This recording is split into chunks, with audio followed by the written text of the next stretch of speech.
The year was 1803.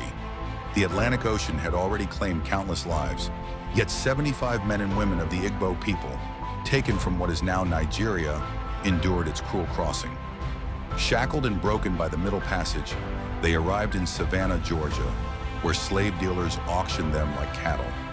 Two plantation owners, John Cooper and Thomas Spaulding, bought them for about $100 each. From the bustling slave market, they were herded once more, loaded onto a smaller coastal vessel, the schooner York, some said, or perhaps the Morovia. Its destination, the sprawling fields of St. Simon's Island. But these Igbo captives carried with them not only chains, but also memory. The memory of who they were. Farmers, traders, priests, sons, daughters. A proud people who refused to be stripped of their humanity. As the ship cut across the waters toward Dunbar Creek, a murmur began among them.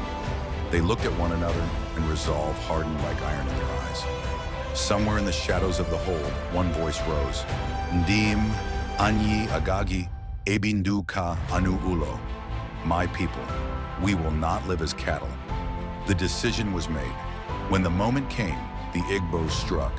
In a sudden storm of defiance, they overpowered the crew, drove some overboard, and seized the vessel. Chaos roared on the deck. Shouts, the clash of chains, the splash of bodies hitting water. In their struggle, the vessel drifted helplessly into the marshes of Dunbar Creek, running aground in the shallows. There, surrounded by the silence of salt water and reeds, the Igbo gathered on the muddy bank. Their chests rose with exhaustion, but their spirits were unbroken. An elder woman lifted her chin to the sky. "If we cannot walk free upon this land," she said, "then let the water carry us home." And so, under the leadership of one of their chiefs, they formed a line. Shackled hands touched, shoulders pressed together, their voices swelling in chant. Muo miri watara anyi, muo miri ga e watara anyi asu. The water spirit brought us, the water spirit will take us home. Step by step, they walked forward. The reeds parted, the water lapped higher, at their ankles, their waists, their chests.